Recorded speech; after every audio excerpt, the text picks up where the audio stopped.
Hello दोस्तों, मेरा नाम है हितेश सिंगला।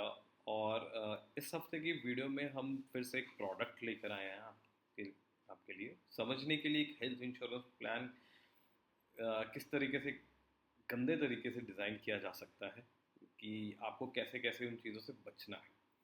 तो ये प्लान डिस्कस करने का रीज़न एक और था कि ये मेरे कस्टमर, बहुत पुराने किसी कस्टमर ने लिया हुआ था प्लान। मेरे साथ डिस्कशन में ये प्लान सामने आया, तो मैंने इस प्लान को एनालाइज करने की कोशिश की कि ये प्लान कितना अच्छा है उसके लिए और उसकी फैमिली के लिए। प्लान का नाम है स्टार हेल्थ की हेल्थ इंश्योरेंस कंपनी से। प्लान का नाम है family health optima insurance plan. तो देखते हैं आगे चल अगले स्लाइड्स में कि ये प्लान किस तरीके से वर्क। सबसे पहले इस प्लान का ब्रीफ देख लेते हैं। मैंने पॉलिसी को ब्रीफ में डिवाइड किया हुआ है कि उसमें मेजर कंपोनेंट्स क्या क्या हैं और वो किस तरीके से एक दूसरे के साथ वर्क करते हैं। जैसे कि हम बात करते हैं आईपीडी की। आईपीडी में प्री एंड पोस्ट को इस प्लान के अंदर कवर किया गया है। जो रीसेट बेनिफिट एप्लीकेबल है वो आईपीडी में भी एप्लीकेबल है। जो बोनस आपको मिलने वाला है वो भी आईपीडी के अंदर एप्लीकेबल है। कंज्यूमेबल्स या फिर जिसको मेडिकल नॉन मेडिकल कंजम्पशन की जो आइटम होती हैं वो इस प्लान के अंदर कवर्ड ही नहीं है। वो इस प्लान में किसी भी आपके इलाज में, हॉस्पिटलाइजेशन में वो कभी कवर्ड नहीं होगी, इसलिए वो सब पूरे कॉलम में एनसी लिखा हुआ है, यानी कि not covered. Day care treatment में प्री एंड पोस्ट का पूरी पॉलिसी डॉक्यूमेंट के अंदर कुछ भी मेंशन नहीं था, इसलिए मैंने उसको, जो चीज़ मेंशन नहीं की हुई है, मैं मेजरली उसको ये मान के चलता हूँ कि कंटेंशन में हमेशा नो ही आप मान के चलिए। यानी कि डे केयर ट्रीटमेंट अगर आप कराने जा रहे हैं तो प्री एंड पोस्ट इसके अंदर कवर्ड नहीं है। रीसेट और बोनस आपको इसके अंदर आपको मिलने वाला है, कंज्यूमर्स एज यूजल कवर्ड नहीं है। डोमिसिलरी ट्रीटमेंट में भी अगेन पॉलिसी के अंदर कुछ नहीं लिखा होता प्री एंड पोस्ट के ऊपर। सो रीसेट और बोनस ये दो चीज़ें इसके अंदर भी कवर्ड है। तो डे केयर ट्रीटमेंट या डोमिसिलरी ट्रीटमेंट अगर आप कर रहे हैं तो आपको ये सब ये रीसेट और बोनस का बेनिफिट आपको इसके अंदर मिलेगा। अगर आप होम केयर ट्रीटमेंट की बात करते हैं तो पॉलिसी होम केयर ट्रीटमेंट भी कवर कर रही है, जिसके अंदर pre and post again mention नहीं है, तो हम उसको नो मानेंगे। रीसेट का जो बेनिफिट है वो होम केयर ट्रीटमेंट के अंदर एप्लीकेबल नहीं है। यानी कि अगर आपका सम एश्योर्ड खत्म हो गया है तो आपको रीसेट, जो आपको रीसेट रीफिल आपको होना था वो आपको नहीं मिलने वाला है, वो आप होम केयर पे नहीं यूज़ करते। बट अगर बोनस है तो बोनस को आप इसके अंदर यूज़ कर सकते हो। कंज्यूमेबल्स यहाँ पे भी कवर नहीं है। आयुष ट्रीटमेंट में बहुत सारी पॉलिसीज प्री एंड पोस्ट को कुछ क्लियर नहीं करती हैं, तो हम उसके बारे में ज़्यादा बात नहीं करेंगे। रीसेट और बोनस यहाँ पे भी एप्लीकेबल है। मैटरनिटी इस पॉलिसी के अंदर टोटली कवर्ड नहीं है, प्लान मैटरनिटी के बारे में बात नहीं करता है। बट कुछ एक फीचर है मैटरनिटी से लेकर जिसके अंदर न्यू बॉर्न बेबी को कवर किया गया है इस पॉलिसी के अंदर। तो वो फीचर हम जब पॉलिसी को पूरी डिटेल में देखेंगे तब आपको समझ में आ जाएगा। Organ donor benefit, organ donor benefit में प्री एंड पोस्ट कुछ भी कवर्ड नहीं है ऑर्गन डोनर के लिए, बट रीसेट और बोनस ये दोनों एप्लीकेबल है, तो ये भी एक अच्छी बात है। कंज्यूमेबल्स अगेन कवर्ड नहीं है। Advance technologies, advance technology method, यानी कि आजकल बहुत सारे ट्रीटमेंट्स हैं जो बहुत एडवांस हो चुके हैं, जो कि बहुत बहुत शॉर्ट ड्यूरेशन पे किए जा सकते हैं। वहाँ पे अगेन प्री एंड पोस्ट का कुछ कोई मेंशन नहीं है कि क्या पॉलिसी इसको कवर कर रही है या नहीं कर रही है।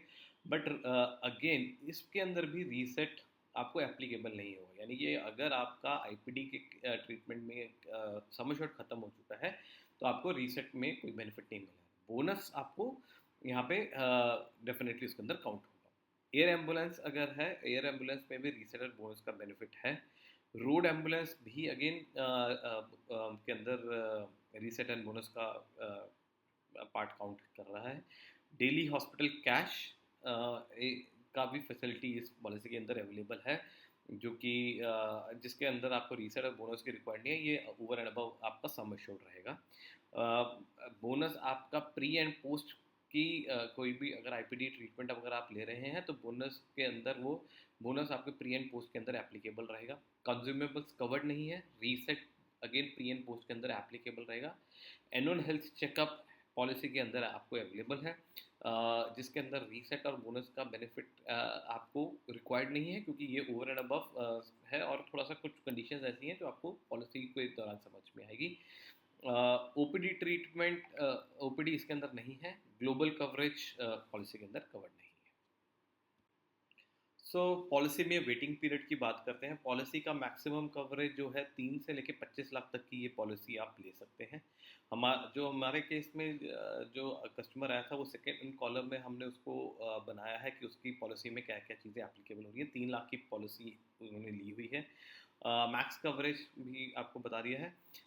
इसके अंदर एज लिमिट्स क्या है, एक 18 से 65 साल का बंदा इस पॉलिसी को ले सकता है। लाइफ टाइम रिन्यूएबिलिटी है।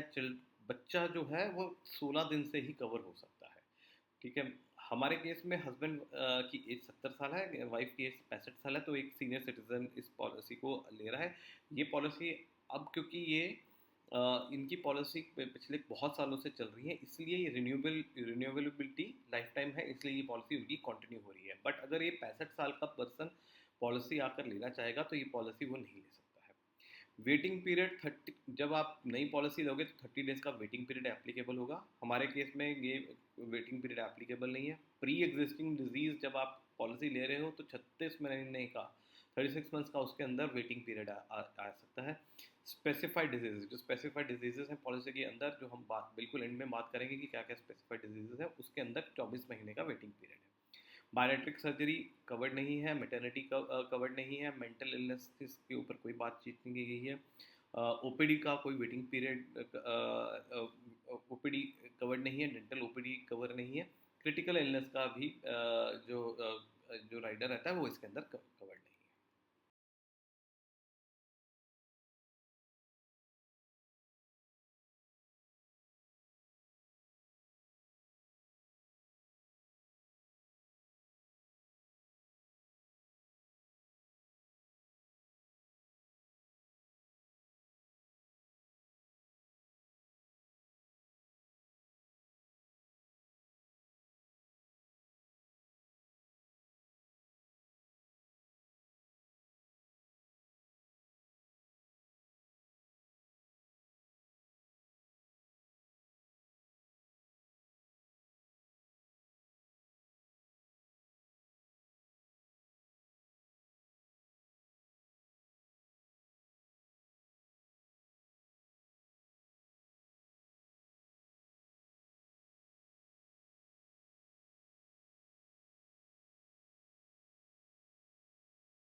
बात करते हैं बड़े इंपॉर्टेंट चीज़ की, रूम रेंट कैपिंग। इस पॉलिसी में रूम रेंट कैपिंग है। हम हर बार कहते हैं जब भी आप कोई पॉलिसी ले रहे हो तो उसको पॉलिसी को पढ़ना बहुत ज़रूरी है। और यहाँ पे भी हम देख रहे हैं कि रूम रेंट कैपिंग एप्लीकेबल है इस पॉलिसी के अंदर। अगर आप देखेंगे, अगर कोई पर्सन 1 से 2 लाख रुपए की पॉलिसी लेता है तो वो सिर्फ 2,000 रुपये पर डे तक का रूम ले सकता है। अगर उसकी सम एश्योर्ड 3 से 4 लाख पर डे का है तो 3 से 4 लाख का सम एश्योर्ड है तो 5,000 पर डे का वो सम एश्योर्ड ले सकता है। अगर वो 5 से 25 लाख तक की पॉलिसी लेता है तो सिंगल स्टैंडर्ड एसी रूम उसको मिलेगा। इसलिए कहा एक और चीज़ हमारी तरफ से हम रिकमेंडेड रहते हैं कि सम एश्योर्ड आप, मिनिमम सम एश्योर्ड आप एक अच्छा अमाउंट लीजिए। उसके बेसिस पे आपकी रूम रेंट कैपिंग बहुत पॉलिसीज कवर करती है। यहाँ पे हम एप्लीकेबिलिटी उसकी देख रहे हैं। 1 से 2 लाख में से 2,000 रुपये का रूम मिलेगा, 3 से 4 हज़ार में 5,000 का रूम मिलेगा, 5 से 25 लाख तक स्टैंडर्ड एसी रूम मिलेगा। यानी कि 5 से 25 लाख की पॉलिसी लोगे तो आपको बेनिफिट मिलेगा पॉलिसी का।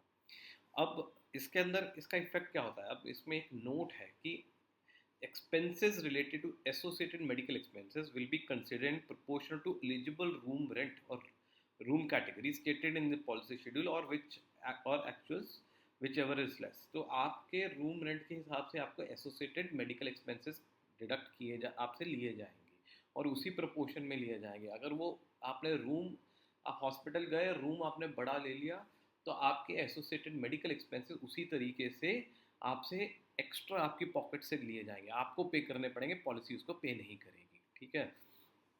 तो एसोसिएटेड मेडिकल एक्सपेंसेस को, medical expenses means expenses that shall include the applicable nursing charges, operation theatre charges, professional fees of medical practitioner including surgeon, anesthetist, physician, specialist of hospital where the insured person has been admitted and treated, and hence proportionate deduction will be applicable on these item। तो आपको हमेशा याद रखना है कि आपका room rent capping अगर लग गई है तो आप अगर किसी हॉस्पिटल में एडमिट है तो आपको वहाँ पर रूम उसी हिसाब से लेना है, नहीं तो आपको ये प्रोपोर्शनेट चार्जेस अपनी पॉकेट से देने हैं।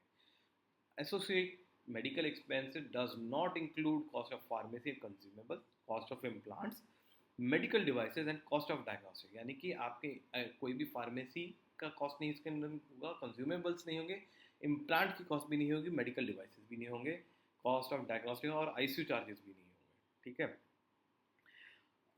इसके अंदर एक पॉलिसी के अंदर एक और चीज़ थी, बाकी सब चीज़ें स्टैंडर्ड इन्होंने लिखी हुई हैं। जो आपके stent, diagnostic imaging modalities, dialysis, chemotherapy, radiotherapy, cost of pacemaker stent and similar expenses with regard to coronary stenting, medicines, implants and such other items, the company will pay cost of stent as per the drug price control order, DPCO और National Pharmaceutical Price Authority और की capping इसमें applicable होगी आपकी policy. ICU coverage की बात करते हैं तो आईसीयू कवर आपका सम एश्योर्ड तक कवर्ड है इस पॉलिसी के अंदर, और उसके ऊपर कोई लिमिट या कुछ कोई चीज़ नहीं लगाई गई है। डिजीज बेस्ड कैपिंग्स हैं क्या पॉलिसी के अंदर? इस पॉलिसी के अंदर बिल्कुल डिजीज बेस्ड कैपिंग है, जो कि आपको नॉर्मल आईपीडी कवर के अंदर नहीं दिखाई दे रही है, बट वो कैपिंग आपको डे केयर और मॉडर्न ट्रीटमेंट में मिल रही है। तो हम डे केयर और मॉडर्न ट्रीटमेंट में चलेंगे जब, तो नेक्स्ट टॉपिक ही वो है day care procedure policy cover कर रही है। जो हमारी कस्टमर ने पॉलिसी ली हुई है उसके हिसाब से उसका 3 लाख का समस्या जो उसने बेस कवर लिया हुआ है उसके हिसाब से पर आई कैटरैक्ट की एक लिमिट दी गई है। डे केयर प्रोसीजर, सारे डे केयर प्रोसीजर उसने कहा कि हम कवर करेंगे, पॉलिसी कह रही है, बट कैटरैक्ट सर्जरी जब भी एक पर्सन की होगी तो उसके ऊपर हम लिमिट्स लगा देंगे। कैसे लिमिट्स लगा देंगे? हमारे इस केस में हम बात करते हैं जैसे 3 लाख की पॉलिसी है तो पर आई की मैक्सिमम लिमिट 25,000 तक की डॉक्टर वो हॉस्पिटल चार्ज कर सकता है, और पर पॉलिसी ईयर 35,000 तक की लिमिट होगी। यानी कि अगर 2 लोग कवर हैं तो उनकी 4 आंखों के लिए सिर्फ 35,000 रुपये का कवर मिलेगा। आपने चाहे 3 लाख की पॉलिसी ले ली, बट कैटरैक्ट की सर्जरी आप कराने गए तो आपको 35,000 तक का कवर मिलेगा, उसके ऊपर का बिल अगर बना तो आपको अपनी जेब से देना है। फिर आता है advance technology method. Advance technology method की जब हम बात करते हैं, पॉलिसी कवर कर रही है, यस लिखा हुआ है हमने, लिमिट्स बहुत एप्लीकेबल है। अब इन लिमिट्स को हम आगे चल के अगली स्लाइड में देखते हैं कि क्या क्या लिमिट्स इसके अंदर एप्लीकेबल है। एडवांस टेक्नोलॉजी मेथड की लिमिट्स जो एप्लीकेबल है वो आप देखेंगे कि embolisation and uterine artery HIFU जिसको बोला जाता है, इसके अंदर आप अगर 3 लाख की पॉलिसी लेकर जा रहे हैं तो 37,500 रुपये तक की लिमिट है, ठीक है। बलून साइनोप्लास्टी की अगर 3 लाख की पॉलिसी है तो 15,000 तक की लिमिट है। 3 लाख की पॉलिसी के अंदर भी आपको 3 लाख का सम एश्योर्ड नहीं मिला, 3 लाख प्लस मैंने आपको जो बताया था वो पॉलिसी में सम एश्योर्ड मिल रहा है 4,75,000 के आसपास का कुछ, बट ना सॉरी 4,25,000 के आसपास का कुछ, बट यहाँ पे आप अगर बलून साइनोप्लास्टिक कराने जाते हो तो 15,000 रुपये तक की आपको वो मिलेगी। अब आते हैं कुछ कैंसर ट्रीटमेंट्स, ओरल कीमियोथेरेपी की बात करते हैं। ओरल कीमियोथेरेपी की कॉस्टिंग मैंने जब ऑनलाइन सर्च की तो कहीं ना कहीं ये कुछ 10-15 लाख रुपए का कुछ कॉस्टिंग इसका आ रहा था, ठीक है। यहाँ पे पॉलिसी वो 3 लाख तक की कवर कर रही है। उसी तरीके से इम्यूनोथेरेपी आती है। इम्यूनोथेरेपी की कॉस्टिंग पर सिटिंग कॉस्टिंग होती है, इसकी 1.5 लाख से 4.5 लाख रुपए तक की कॉस्टिंग जा सकती है। तो अगेन वो डिपेंडिंग ऑन हॉस्पिटल डिजीज का क्या है वो सब कुछ कवर करेगा। यहाँ पे मैक्सिमम 25 लाख तक की पॉलिसी में आपको 6 लाख तक का कवर मिलने वाला है। और ये यहाँ पे नहीं खत्म हो जाता है, रोबोटिक सर्जरीज की बात करते हैं। आजकल हॉस्पिटल्स के अंदर रोबोटिक सर्जरीज आने लग गई हैं। सो रोबोटिक सर्जरी के लिए आपको 25 लाख तक की पॉलिसी लेनी पड़ेगी, तब आपको 5 लाख की मिलेगी, और एक रोबोटिक सर्जरी 8 लाख से 14-15 लाख तक की जाती है। तो आप 25 लाख की पॉलिसी के अंदर भी शायद 5 लाख कि आप रोबोटिक सर्जरी कवर ना करा पाओगे, अपनी जेब से पैसे देने पड़ेंगे।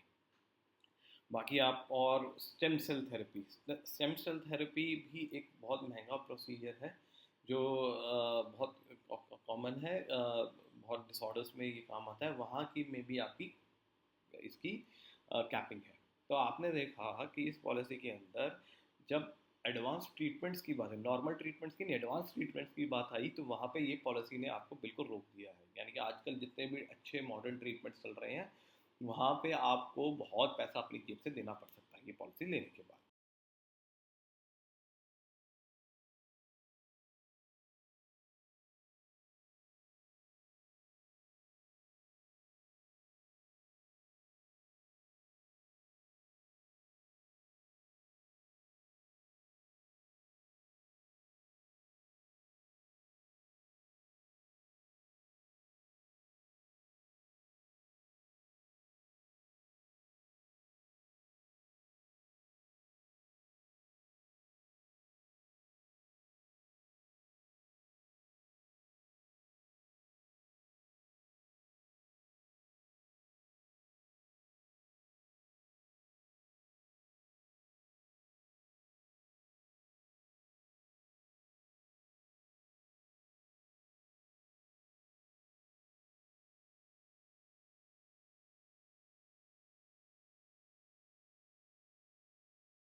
फिर आता है डोमिसिलरी ट्रीटमेंट। डोमिसिलरी और होम केयर ट्रीटमेंट में क्या डिफरेंस होता है, अगेन ये पॉइंट्स मैं एक अलग अलग वीडियो बनाकर कवर करूँगा। अभी के लिए आप ये समझिए कि डोमिसिलरी ट्रीटमेंट एक पॉलिसी कवर कर रही है, बिल्कुल 4.35 लाख तक का कवर हमारे कस्टमर को मिला हुआ है। कंडीशन क्या है, 3 से ज़्यादा का ट्रीटमेंट चलना चाहिए, बंदे की कंडीशन नहीं होनी चाहिए, the patient should, condition of patient is such that he is not in a condition to be remove to hospital, वो हॉस्पिटल जाने की कंडीशन में, या फिर पेशेंट टेक्स ट्रीटमेंट है on account of non availability of room in hospital. याद है Covid का सिचुएशन, ये वही सिचुएशन की बात कर रहे हैं कि जिसके अंदर आपको हॉस्पिटल में बेड नहीं मिल रहा है, तो आप घर पे ट्रीटमेंट ले रहे हैं। बट इसके अंदर ये ट्रीटमेंट्स कवर नहीं होंगे। फिर ये वाले ट्रीटमेंट का जो इन्होंने इतने सारे मेंशन किए हैं यहाँ पे, asthma, bronchitis, chronic nephritis, nephrotic syndrome, और भी जितने भी मेंशन किए, ये काफ़ी पॉलिसीज़ में मैंने और देखा है वो भी कवर नहीं करते हैं। तो हो सकता है कि ये एक स्टैंडर्ड हो इनका, तो ये कवर नहीं करेंगे। इसके बाद हम बात करते हैं आयुष ट्रीटमेंट के। आयुष ट्रीटमेंट भी इस पॉलिसी के अंदर एप्लीकेबल है। 4.35 लाख तक का हमारे इस कस्टमर को सम एश्योर्ड वो अवेलेबल कर सकता है। कंडीशन सिंपल है, claims under yoga will be system will be payable subject to prior approval. अगर कोई नेचुरोपैथी या योगा के लिए जाता है, ये कंपनी पे कर देगी। आयुष ट्रीटमेंट के लिए एक आयुष डेजिग्नेटेड हॉस्पिटल के अंदर ही आप जाके ट्रीटमेंट ले सकते हो। आप कोई नॉर्मल ऐसे ट्रीटमेंट नहीं, नॉर्मल नेचुरोपैथी सेंटर्स या रिक्रिएशनल सेंटर्स के अंदर आपको ट्रीटमेंट आयुष ट्रीटमेंट के अंदर काउंट नहीं होता है, वो आप उसके लिए क्लेम नहीं ले सकते। तो कुछ डेजिग्नेटेड आयुष सेंटर्स हैं जो गवर्नमेंट ऑफ इंडिया की तरफ से डिफाइंड होते हैं, वो उसी के अंदर आप ट्रीटमेंट लेते हैं। फिर आता है organ donor expenses. Organ donor expenses में भी ये आपको 10% तक का सम एश्योर्ड दे रहा है। तो हमारे कस्टमर को 30 लाख तक का सम एश्योर्ड, 30,000 रुपये तक का सम एश्योर्ड मिल रहा है, 0.3 लाख रुपीज़ का, क्योंकि 3 लाख की पॉलिसी है। डोनर, इसके अंदर डोनर की स्क्रीनिंग एक्सपेंसेस या डोनर को पोस्ट कोई भी कॉम्प्लिकेशन हो जाती है, वो इसके अंदर पेएबल नहीं है। ठीक है, अगेन बहुत ही रिस्ट्रिक्टेड है, डोनर एक्सपेंसेस भी रिस्ट्रिक्टेड है। मेरे को अपनी एक पॉलिसी के अंदर अगर डोनर की ट्रीटमेंट की रिक्वायरमेंट है तो वो मेरे को नहीं लगता वो 30 लाख के अंदर कवर होगी। वहाँ पे बहुत बड़ी कॉस्ट आएगी आपके पास। और अगर मैं सपोज करूँ 25 लाख की भी पॉलिसी ले लेता हूँ तो वहाँ पे भी 2.5 लाख रुपये तक का कवर मिलेगा, जो अगेन शायद इनसफिशिएंट होगा, मेरे को ये लगता है। रोड एम्बुलेंस, रोड एम्बुलेंस की प्रोविजन कंपनी दे रही है। अब रोड एम्बुलेंस 750 पर हॉस्पिटलाइजेशन है एंड ओवरऑल लिमिट 1500 पर पॉलिसी पर पीरियड है हमारे कस्टमर के लिए। ठीक है, इसकी लिमिट्स डिफाइन की गई हैं। दिस नीड्स टू बी, क्या है कि this is needed for medical reason to go to hospital for treatment provided there is an admissible claim. Hospital ambulance का खर्चा तब आपको मिलेगा अगर एक एडमिसिबल क्लेम बना है हॉस्पिटलाइजेशन का, और आपको ये रोड एम्बुलेंस का बिल लेना है उससे, रोड एम्बुलेंस सर्विस प्रोवाइडर से, कि हमने उसकी सर्विस यूज़ की है। पर हॉस्पिटलाइजेशन सिर्फ 750 रुपये मिलने वाला है हमारे कस्टमर को, और 1500 रुपये का तक का ओवरऑल लिमिट मिलने वाला है, जो कि अगेन बहुत कम अमाउंट है, मेरे को आज की डेट पे लगता है। एयर एम्बुलेंस, कंपनी ने एयर एम्बुलेंस की प्रोविज़न दी है, बट एक कंडीशन लगा ली है, सिर्फ और सिर्फ अगर आपने सम एश्योर्ड 5 लाख से ऊपर का लिया है तो ही एयर एम्बुलेंस मिलने वाली है, नहीं तो ये केस नॉन एप्लीकेबल हो जाएगा आपके लिए। हमारे कस्टमर 3 लाख की पॉलिसी ले रहे हैं तो उनको एयर एम्बुलेंस की प्रोविजन है। बट एयर एम्बुलेंस भी आगे बड़ा कंटेंशियस इशू है। इसके अंदर आपको सम एश्योर्ड 10% तक का मिलने वाला है, यानी कि अगर 5 लाख की पॉलिसी है तो 50,000 तक का आपको एयर एम्बुलेंस का सम एश्योर्ड मिलने वाला है। ठीक है, कंडीशंस क्या है? It is only for life threatening emergency health condition of the insured person which requires immediate and rapid ambulance transportation to hospital or medical center that ground transportation cannot provide। यानी कि एक life threatening situation हो गई है पर जिंदगी, उसको immediately ambulance से आपको ट्रांसफर करना है हॉस्पिटल या मेडिकल सेंटर तक, तब आप ये यूज़ कर सकते हैं। Necessary medical treatment not being available at the location, जहाँ पे वो बंदा उसको इंजरी हुई है या उसका कुछ एक्सीडेंट हुआ है या कोई उसकी इमरजेंसी कंडीशन हुई है, वहाँ पे कोई ट्रीटमेंट नहीं मिल रहा है, इसलिए उसको एयरलिफ्ट करके हमारे को लेकर जाना है। ठीक है, इट इज़ प्रिस्क्राइब बाय, और ये मेडिकल प्रैक्टिशनर से प्रिस्क्राइब होने के बाद वो वहाँ पे जाएगा। रीसेट या फिर ऑटोमेटिक रिचार्ज या रीस्टोर, यहाँ पे इस पॉलिसी के अंदर इन्होंने दो चीज़ें डिफाइन की हैं, एक है रीस्टोर और एक है रिचार्ज। तो हम पहले रिचार्ज, जो कि आपको यहाँ पे कुछ क्या कहते हैं ब्राउन कलर में दिखाई दे रहा है, उसकी बात करेंगे। सम हमारे केस के अंदर सम एश्योर्ड 3 लाख का है, तो 3 लाख के अंदर ये 75,000 रुपये तक का आपको कंडीशन मिल रहा है। 75,000 इसकी एक इन्होंने लिस्ट दी हुई है कि कितने से कितने सम एश्योर्ड के अंदर हम कितना देंगे। हमारे कस्टमर के केस में ये 75,000 तक का एक्स्ट्रा सम एश्योर्ड है। तो यार है, जब हमने 3 लाख प्लस 75 किया, तो ये वो रिचार्ज बेनिफिट है उसका। ये recharge benefit to be use only after sum, जब सम एश्योर्ड एग्जॉस्ट हो जाएगा तो आपका अगला सम एश्योर्ड 75,000 रुपये का एक्स्ट्रा यहाँ से मिलेगा आपको। Can be use for same hospitalisation और फॉर ट्रीटमेंट ऑफ डिजीजेज और इलनेस और injury for which claim was paid और पेबल। यानी कि अगर एक बंदा उसी डिस्चार्ज हुआ फिर वापस उस हॉस्पिटलाइज होता है सेम इलनेस या उसकी रिलेटेड इलनेसेस के साथ, तो उसके लिए ये 75,000 यूज़ किया जा सकता है, 75,000 रुपीज़, जो उसको रिचार्ज बेनिफिट कर रहा है। अब दूसरा बेनिफिट जो हमने लिखा है वो है रीस्टोर बेनिफिट। रीस्टोर बेनिफिट क्या है कि अगर आपका सम एश्योर्ड खत्म हो जाए तो हम तो पॉलिसी उसको रीचार्ज कर तो रीस्टोर कर देगी, ठीक है। अब उसकी कंडीशन क्या है कि पॉलिसी रीस्टोर कब करेगी, only after sum assured is exhausted, यानी कि पहले आपको अपना सम एश्योर्ड एग्जॉस्ट करना पड़ेगा, फिर आपका रीचार्ज आपको मिलेगा उसके अंदर। अगर री सम एश्योर्ड के अंदर कुछ भी पैसा बचा हुआ है, 3 लाख की पॉलिसी अगर है, हम अपने केस की बात कर लें, उसमें से 50,000 रुपये का सम एश्योर्ड अगर यूज़ कर लिया तो पॉलिसी 2.5 लाख के साथ सम एश्योर्ड के साथ चलेगी, 2.5 lakh plus 75,000 definitely recharge benefit के साथ। बट रीस्टोर अभी तक नहीं आया है, रीस्टोर तब आएगा जब ये 3 लाख खत्म हो जाएगा, ठीक है। कितनी बार रीस्टोर हो सकता है, एक पॉलिसी पीरियड के अंदर 3 बार ये रीस्टोर ये पॉलिसी प्रोवाइड करेगी। बट इन्होंने एक चीज़ इसके अंदर एक और कंडीशन डाल दी, restore sum assured can be utilise only for illnesses और diseases unrelated to the illnesses और diseases for which claim was made. तो अगर आप दोबारा से हॉस्पिटलाइज हो गए उसी डिजीज या इलनेस के कारण, तो आपको ये सम एश्योर्ड नहीं मिलने वाला है। This benefit is not applicable in modern treatment sum assured, and option is available on 3 lakh की पॉलिसी के बाद ही आपको ये ऑप्शन मिलेगा। और सम रीस्टोर कभी भी पहले क्लेम पे क्लिक नहीं करता है, उसके बाद ट्रिगर करता है, ओके। रिन्यूएबल बेनिफिट और नो क्लेम बोनस, आपका रिन्यूअल बेनिफिट और नो क्लेम कितना है इसके अंदर, पॉलिसी ये रिन्यूअल बेनिफिट और नो क्लेम भी दे रही है।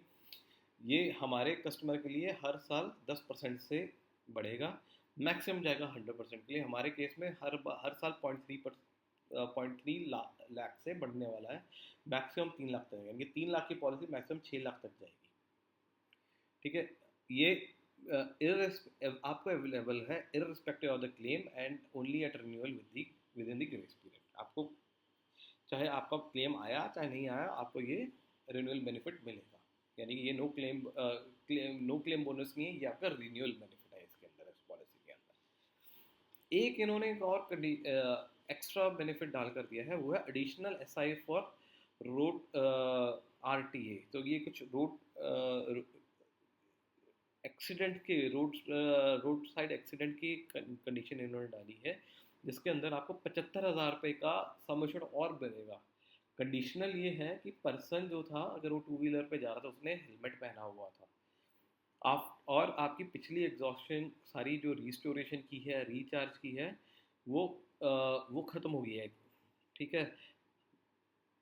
डे केयर ट्रीटमेंट अगर आप करा रहे हैं तो उसके लिए एप्लीकेबल नहीं है, अनयूटिलाइज बैलेंस जो है वो carry forward definitely. Maternity cover नहीं है, डिलीवरी कवर नहीं है, बट इन्होंने न्यू बॉर्न बेबी को कवर किया है। न्यू बॉर्न बेबी कवर को हमने बोला था 16 दिन के बाद एक कवर करने लग जाएगा पॉलिसी, 16 दिन के अंदर आपको। बट आपको क्या करना है, जैसे ही intimation of birth of new baby should be given to the company and policy has to be endorsed, यानी कि जब तक पॉलिसी इंडोर्स नहीं होगी तब तक ये कवर आप कमेंस नहीं कर पाओगे, provided the mother is also, mother भी इंश्योर्ड होनी चाहिए इस पॉलिसी के अंदर 12 महीने तक की विदाउट ब्रेक, तभी ये न्यू बेबी को कवर करेंगे। लिमिट वही 10,000 10% है फॉर एसआई, और ₹50,000 50,000 तक के लिए बच्चे को कवर करेंगे। अगर कुछ भी न्यू बॉर्न बेबी को कुछ भी प्रॉब्लम हो जाती है 16वें दिन के बाद, उसको 50,000 रुपये तक की कवरेज देने वाले हैं। बच्चे की फर्स्ट ईयर की वैक्सीनेशन को नहीं कवर करेंगे, ओपीडी ट्रीटमेंट नहीं है पॉलिसी के अंदर, डेंटल ट्रीटमेंट नहीं है, मेंटल इलनेसेस के बारे में कोई बात नहीं की गई है। एनुअल हेल्थ चेकअप पे आते हैं, पॉलिसी आपको एनुअल हेल्थ चेकअप दे रही है, इसकी लिमिट्स डिफाइंड है for every claim free period. सबसे पहली चीज़ ये है कि क्लेम फ्री पीरियड होना चाहिए सर आपका, तभी आपको ये एनुअल हेल्थ चेकअप मिलेगा। अगर आपका क्लेम फ्री पीरियड नहीं है तो आपको एनुअल हेल्थ चेकअप नहीं मिलने वाला है। Annual health checkup is done at network hospital and the policy should be enforce. Annual health checkup तभी होगा जब आप इनके नेटवर्क हॉस्पिटल में आएंगे, तो लिमिट्स के अंदर इन्होंने अपने चेक वो बना रखे हैं कि कौन कौन से ट्रीटमेंट्स को कवर करेंगे।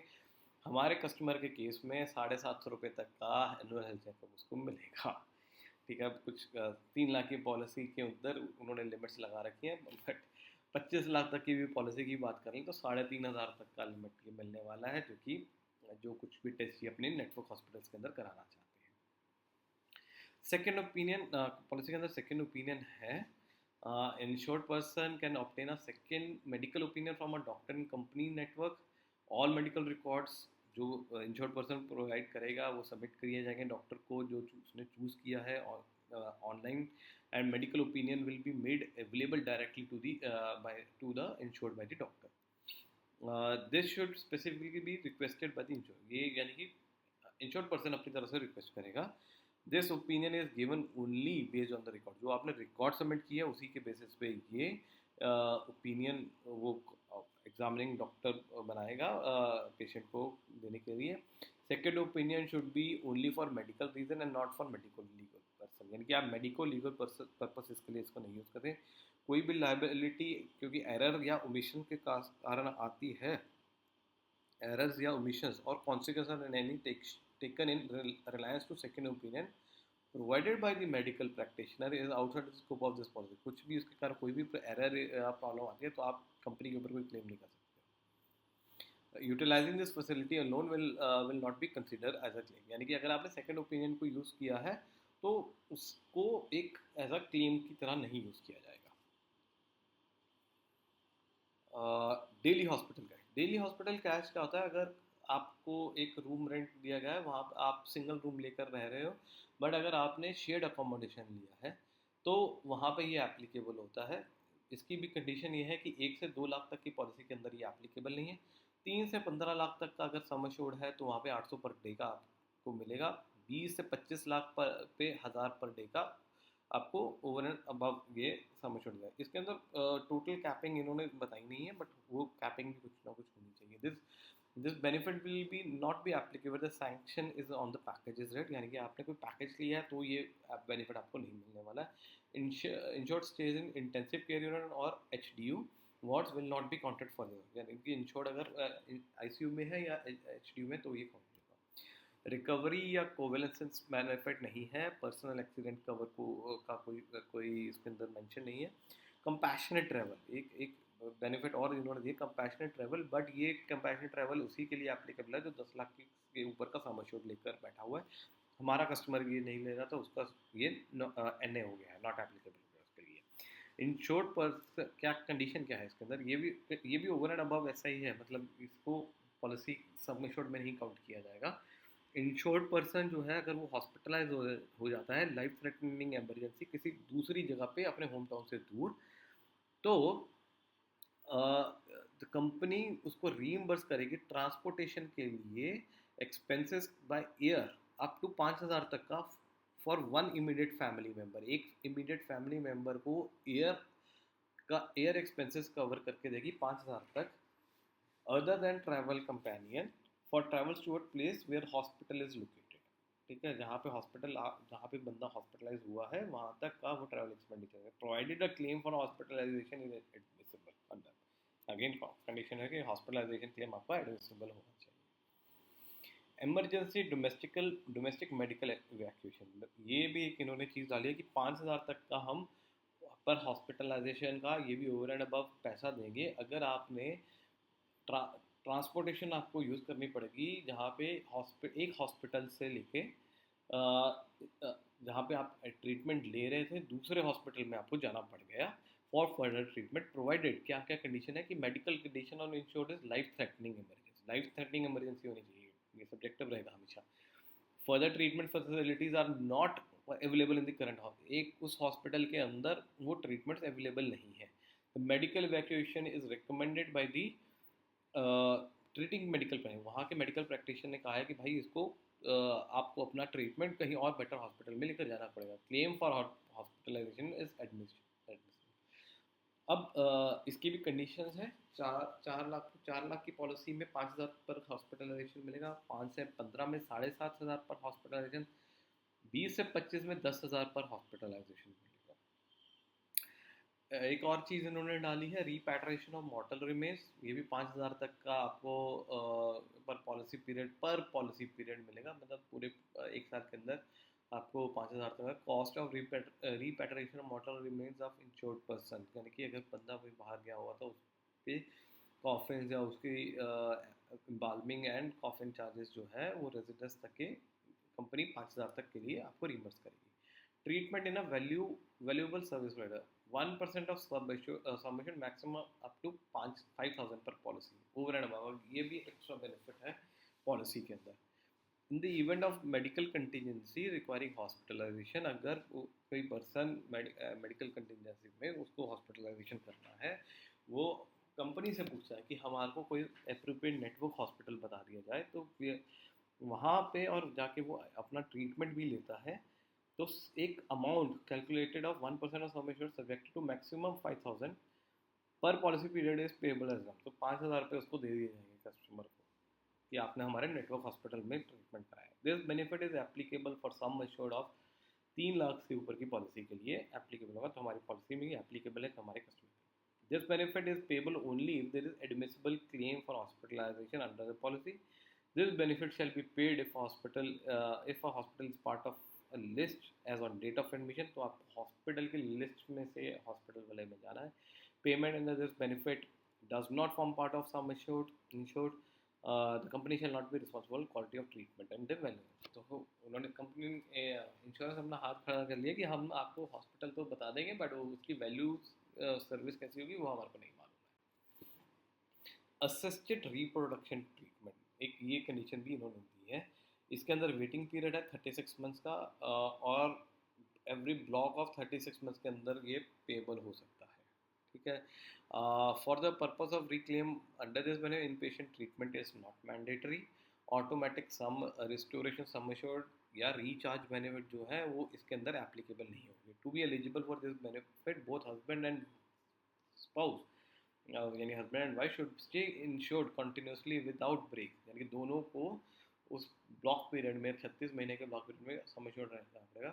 5 लाख से ये अगर सम एश्योर्ड शुरू हो रहा है तभी मिलेगा आपको। तो 1 लाख रुपए तक का अगर ये ट्रीटमेंट अंडर को करती है हस्बैंड वाइफ रिप्रोडक्शन ट्रीटमेंट के लिए, तो 1 लाख तक का असिस्टेंस सम एश्योर्ड मिलेगा। 10 लाख से ऊपर की पॉलिसी है तो 2 लाख रुपए तक का आपको मिल जाएगा।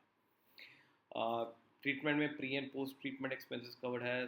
सब fertility expenses that are deemed to be unproven experimental investigation services not in accordance with the standard of good medical practice है, not uniformly recognized, ये सब कवर नहीं होंगे। Reversal of voluntary sterilisation cover नहीं होगा। ट्रीटमेंट अंडरगॉन फॉर सेकेंड और subsequent pregnancies except where the child from the first delivery or previous delivery is not alive at the time of treatment. Payment for services rendered to a surrogate नहीं cover किया जाएगा। Cost associated with preservation storage of sperm, eggs and embryos नहीं cover किए जाएंगे। Selective termination of embryo services done at unrecognized center नहीं cover किया जाएगा। Surgery or procedure that enhance fertility like tubal occlusion, bariatric surgery, diagnostic laparoscopy with ovarian drilling and such other similar surgery procedure, ये सब कुछ cover नहीं।